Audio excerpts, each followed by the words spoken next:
The frontier town of Red Creek, Arizona, was loud that afternoon, too loud. Dust rose from the ground as horses stamped and men shouted prices. Auctions were common here. Cattle, tools, land seized for debt. But that day, the crowd had gathered for something darker. Eli Parker stood near the back, his hat pulled low, watching with discomfort.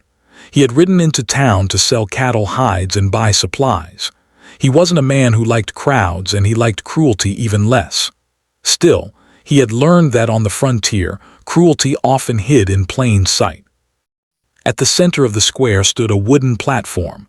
Chains clinked softly as a young Apache woman was brought forward.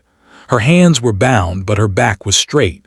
Her clothes were worn, her face marked by exhaustion, but her eyes were steady, unbroken. The auctioneer spoke loudly, calling her property, listing her strength like livestock. Laughter rippled through the crowd. Eli felt his jaw tighten. This wasn't justice. It wasn't law. It was convenience disguised as order. When the bidding began, the men shouted carelessly. Some mocked her. Some treated it like a game. The Apache woman remained silent at first. Then, unexpectedly, she lifted her head and spoke. Not loudly, not desperately.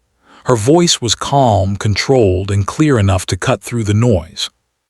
Her words were not meant to seduce. They were meant to survive. Eli watched closely.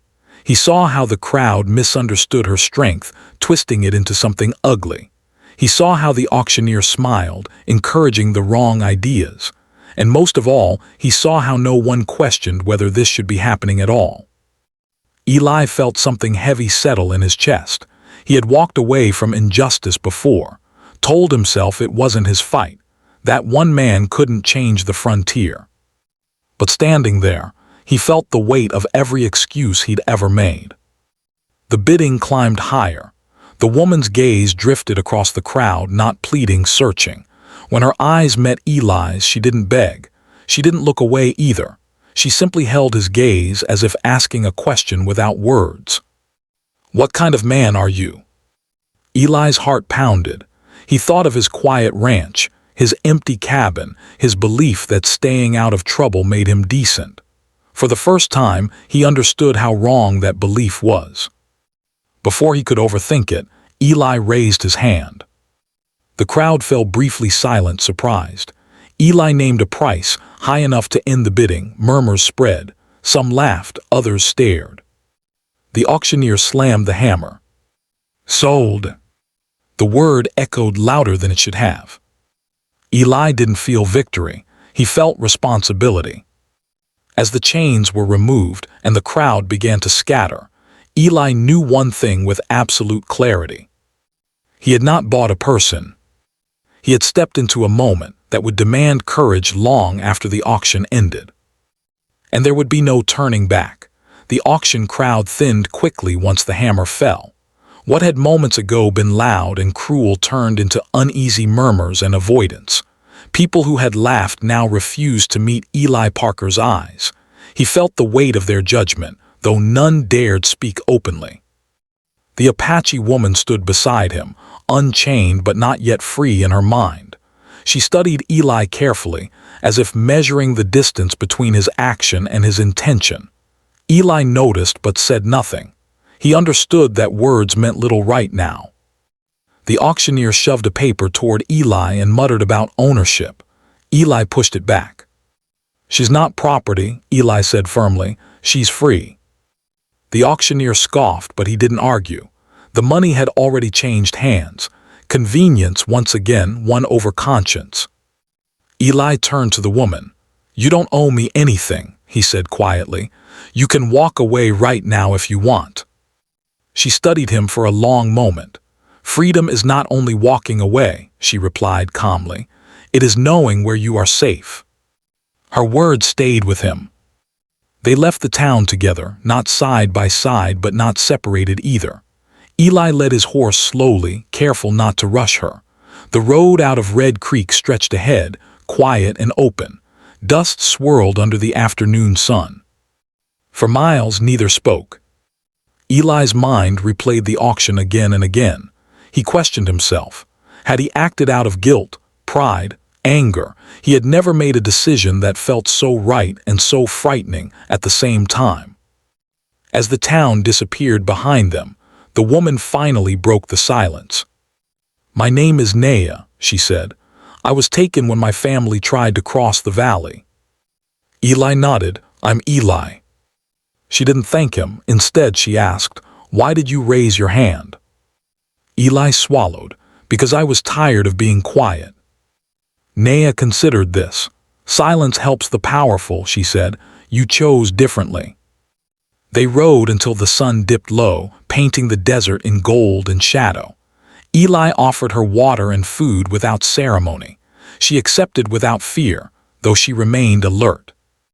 When they reached a fork in the trail, Eli stopped. "My ranch is east," he said. "You can rest there if you want, or I can help you find the road back to your people." Naya looked at the horizon. "Not yet," she said. "I need time." Eli nodded. "Then you'll have it." That night they camped beneath the open sky. Eli kept his distance, giving her space and choice. As the fire crackled, Naya spoke of loss and endurance. Eli listened, realizing that redemption didn't come from dramatic gestures, but from consistency. When Eli lay down to sleep, staring up at the stars, he understood something important. Buying her freedom had been the easy part. Earning her trust and facing what came next would be far harder. Morning came quietly. The desert sky shifted from deep blue to pale gold, and the fire from the night before had burned down to warm embers. Eli woke first, careful not to startle Naya. She was already sitting upright, watching the horizon as if measuring distance, not just in miles but in meaning. They broke camp without many words. Eli offered coffee. Naya accepted, curious but cautious. The small, ordinary act felt important. It was not rescue now. It was routine, equality. As they rode east toward Eli's ranch, the land softened. Rocks gave way to open plains, dotted with scrub and low grass. Eli found himself glancing back often, not to watch her, but to make sure she was still choosing to stay. Naya noticed. "You look back as if I might disappear," she said. Eli smiled faintly. "Wouldn't blame you if you did." She considered that. "Disappearing is easy," she replied. "Staying is harder." The words settled between them. Along the way, Naya spoke more. Not all at once, not like a confession, but in fragments. Her people's movements, the crossing that went wrong, the men who took advantage of chaos. She did not dwell on pain, but she did not hide it either. Eli listened, resisting the urge to interrupt or promise things he couldn't control. By midday, they stopped near a creek. Eli offered her the lead rope when they dismounted, a small gesture that made his intent clear. She accepted without comment. As they ate, Eli spoke about his ranch, small, isolated, unfinished in many ways. "It's quiet," he said. "Too quiet sometimes." Naya nodded. "Quiet can be safe," she said, "or lonely." He hadn't thought of it that way. When they reached the ranch by late afternoon, Naya took in the site carefully. The cabin was modest. Weathered wood, one-horse corral, no fences meant to trap, only boundaries meant to guide. Eli stopped at the gate. "This is as far as I go unless you say otherwise," he said. She studied the cabin, then the land, then him. "You built this alone," she observed. "Yes." "Then you know what it costs to stand apart." He nodded. She stepped through the gate first. Inside, Eli showed her the space without instruction. Water pump, food stores, bed, door that locked and door that didn't have to. He placed the key on the table and stepped back. "I'll sleep in the barn," he said, "if you want." Naya looked at the key, then at him. "Trust does not grow from distance alone," she said, "but from choice." That night, as the desert cooled and the wind whispered through the grass, both of them lay awake, separately, thoughtfully. Eli wondered if he was ready for what protecting someone truly meant. Naya wondered if this quiet man understood the weight of the path he had stepped onto. Neither knew what tomorrow would demand. but both knew the road behind them had already changed them. And the road ahead would test them even more. Life at the ranch settled into a careful rhythm, not comfortable yet, just steady. Eli rose before dawn as he always had, tending the horses and checking the land. Naya watched from a distance at first, observing how he moved through his work without rush or command. He never told her what to do. That absence of control spoke louder than kindness. On the third morning, she joined him at the corral. "You work as if the land is listening," she said. Eli shrugged. "It was here before me, it'll be here after." She nodded, understanding more than he realized. Naya began helping, not because she was asked, but because she chose to. She learned the patterns quickly, her movements efficient, grounded. Eli noticed how she respected tools, animals, and silence alike. Whatever she had endured had not broken her sense of dignity. Still, trust did not arrive all at once. That afternoon, a rider passed the ranch boundary too close, too slow. Eli stiffened. He recognized the man from Red Creek. Word traveled fast on the frontier and not always kindly. Eli stepped forward, placing himself between the rider and the cabin without thinking. Naya saw the movement. She did not retreat. She stood beside him. The rider smirked. "Heard you bought yourself trouble," he said. Eli's jaw tightened. "She's not for sale, and she's not alone." The man laughed, but there was unease in it. After a moment, he turned his horse away. The dust hadn't even settled before Eli realized what he'd done. He turned to Naya. "I didn't mean to speak for you." She studied him. "You did not speak over me," she said. "You stood with me." The difference mattered. That night they sat on opposite sides of the fire. The air was heavy, not with fear but with truth waiting to be named. "You don't owe me loyalty," Eli said finally, "or gratitude." Naya poked at the fire. "And you don't owe me protection," she replied, "yet you offer it." He exhaled. "I don't know how to undo what this place allows." "You don't undo it alone," she said. "You begin by not repeating it." Her words stayed with him long after the fire died. Later, when Eli lay in bed, he realized how much effort it took to choose decency every day. It wasn't dramatic. It wasn't praised. It was quiet resistance. And it was exhausting. Outside, Naya stood beneath the stars. She thought of her people, of ceremonies interrupted, of roads stolen. This place was not home, but it was not a cage either. She sensed that Eli was not trying to replace what she had lost. That, too, mattered. Before dawn, she made a decision. At breakfast, she spoke calmly. "I will stay for a while," she said, "not because I must, because I want to see who you are when the world presses harder." Eli met her gaze. "That's fair." Neither of them smiled. This was not comfort yet. It was commitment to honesty. And both understood that shelter, once offered, came with a weight far heavier than walls or roofs. It carried responsibility. And consequences yet to come. The elders arrived without warning. Eli noticed them first as silhouettes against the afternoon sun, 3 riders moving slowly but with purpose. His hand instinctively went still at his side. Visitors rarely came this far unless they meant to. Naya had already seen them. She straightened, her expression calm but alert. "They are from my people," she said quietly. Eli felt a knot form in his chest. "Are you in danger?" She shook her head. "No, but you may be." The riders dismounted near the edge of the property. Their faces were weathered, their eyes sharp, carrying years of memory and judgment. They did not greet Eli at first. They looked at Naya, assessing her not as someone rescued, but as someone who had chosen. One elder finally spoke. "You are unharmed." "I am," Naya replied, "by my will."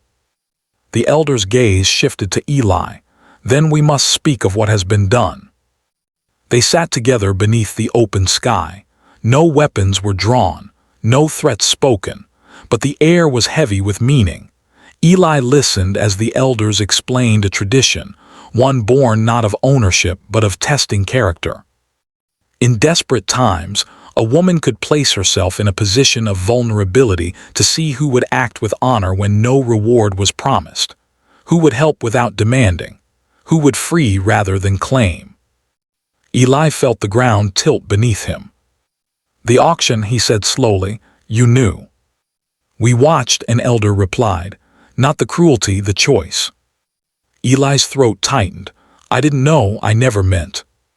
Naya interrupted gently. "Intent matters," she said, "but action matters more." The elders explained that by refusing to claim her, by offering freedom repeatedly, Eli had completed something he never agreed to, but had every chance to refuse. "It does not bind you," the elder said, "unless you choose it." Silence followed. Eli stared at the dust between his boots. He felt anger, not at Naya but at the world that forced such tests to exist. He felt fear, of being misunderstood, of being judged, of choosing wrong. And beneath it all, he felt clarity. "You never trapped me," Naya said softly, "not once." Eli looked up. "And I won't," he replied, "not now, not ever." The elders studied him for a long moment, then they stood. "The choice remains," one said, "but now it is honest." They mounted their horses and rode away, leaving questions in their wake. That evening, Eli and Naya sat apart, both burdened by truth newly named. "I should have told you sooner," Naya said, "but I needed to see who you were when you didn't know you were being watched." Eli nodded. "I don't like being tested." She met his eyes. "Neither do we, but survival teaches caution." Night fell slowly. Eli understood now that kindness carried consequences he could not ignore, that choosing decency meant accepting responsibility, not just for his actions, but for what they invited. And for the first time, he realized the road ahead wasn't about rescue or refuge. It was about choice. A choice that could no longer be postponed. After the elders left, the ranch felt smaller, not physically, but emotionally, like the land itself was waiting for an answer. Eli worked harder than usual the next few days, throwing himself into routine as if labor could quiet his thoughts. It didn't. Every action felt heavier now, every silence louder. Naya noticed. She gave him space, not distance. She understood that this choice, whatever it became, had to be his alone. Anything less would hollow it out. On the fourth day, riders from Red Creek arrived again. This time there were more of them. They didn't come shouting. They came with smiles that didn't reach their eyes. Word had spread that Eli had refused to claim what he'd bought. To some, that was suspicious. To others, insulting. "You think you're better than the rest of us?" one man asked. Eli stood on the porch, unarmed but unmoving. "I think some things shouldn't be owned." Naya stepped forward beside him. The men noticed her confidence, and it unsettled them. "She speaks for herself," Eli said before they could twist the moment, "and she stays because she chooses to." The leader scoffed. "You're inviting trouble." Eli nodded. "Seems trouble's already here." The standoff passed without violence, but not without warning. As the riders left, one of them called back, "Decide soon. This land remembers who stands alone." That night Eli couldn't sleep. He sat outside, staring at the fire until it burned low. He thought about his father, how he'd believed keeping his head down was the same as being good. Eli had lived that lesson most of his life. But goodness without courage, he realized, was just comfort. Naya joined him quietly. "You don't owe me an answer," she said. "Not to satisfy a tradition, not to satisfy a town." "I owe myself one," Eli replied. She nodded. They spoke of consequences, of what it would mean if Eli chose to accept the bond, and what it would mean if he didn't. Neither path was easy. Acceptance would bring scrutiny, judgment, and risk. Refusal would mean letting go, not just of Naya, but of the man he was becoming. "I won't be angry if you walk away," Naya said. "I will grieve, but I will understand." Eli closed his eyes. He imagined his life before the auction, quiet, safe, empty. He imagined it continuing unchanged. Then he imagined choosing differently. Not because he was tested, not because of ritual, but because he believed in standing beside someone who had already stood alone too long. "I'm not afraid of the bond," he said finally. "I'm afraid of what happens if I refuse it." Naya looked at him, searching his face for certainty, not promise. "What happens?" she asked. "I go back to surviving instead of living," he answered. The fire cracked softly between them. No declarations were made that night, no vows spoken. But the choice was no longer distant. It was close enough to touch. And in the quiet between them, Eli understood something that could not be unlearned. Some decisions do not demand courage once. They demand it every day after. Eli decided to ride into Red Creek at first light. He didn't tell Naya he had made up his mind, not because he doubted it, but because he needed to speak it aloud where it would matter most. Silence had protected him once. Now it felt like a lie. The town looked the same as always. Dust, wooden fronts, familiar faces pretending not to stare. But Eli was not the same man who had stood at the edge of the crowd weeks ago. He tied his horse and walked straight into the square. The men noticed. Whispers moved faster than wind. Someone laughed. Someone else muttered that he'd finally come to settle things.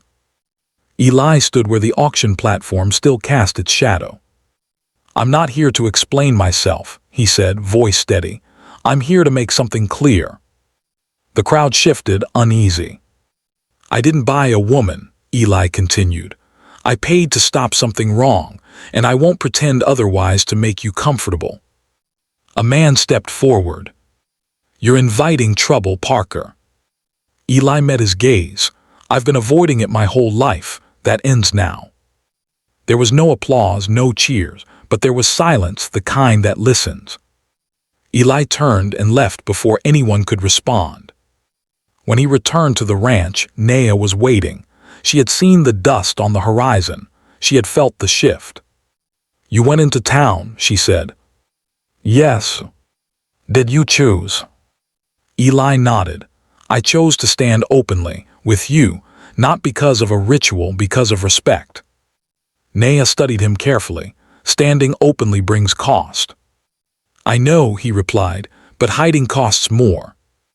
They spoke then, not of tradition, but of life, of what partnership would mean, of how they would face the world together without erasing who either of them were.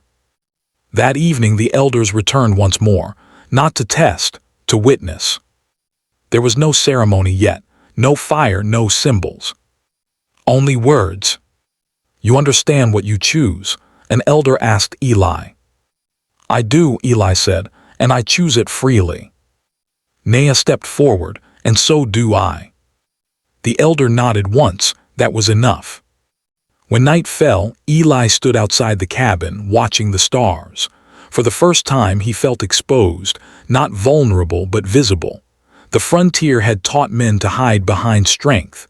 Eli was learning a different lesson. Strength could also mean being seen. Inside, Naya prepared tea, her movements calm, grounded. She was not waiting to be claimed. She was choosing to remain. Eli realized then that the ritual had never been about marriage alone. It had been about whether a man would live with integrity when no one forced him to. Tomorrow would bring judgment, resistance, maybe danger. But tonight, Eli felt something he had never known before. Alignment. For the first time in his life, his actions, values, and courage stood in the same place. And he did not step away. Morning arrived gently, as if the land itself respected what had been decided. The sun rose over the plains in soft gold, touching the cabin, the corral, the quiet paths that had carried so much uncertainty. Eli stood outside, breathing in the cool air, feeling neither triumphant nor afraid, only steady. Naya joined him, carrying 2 cups of tea. She handed one to him without ceremony. There was no awkwardness now, no testing silence. The space between them felt honest. The elders returned later that day as promised. This time they did not come as observers but as witnesses. There was no crowd, no town watching. Only the open land, the sky, and the truth of choice. A small fire was lit. Nea placed a woven band beside it, not as a demand but as an offering. Eli understood now that the ritual was never about possession. It was about recognition. "You may still walk away," an elder said to Eli, "even now." Eli shook his head. "Not because I'm bound," he replied, "but because I'm willing." Nea spoke next.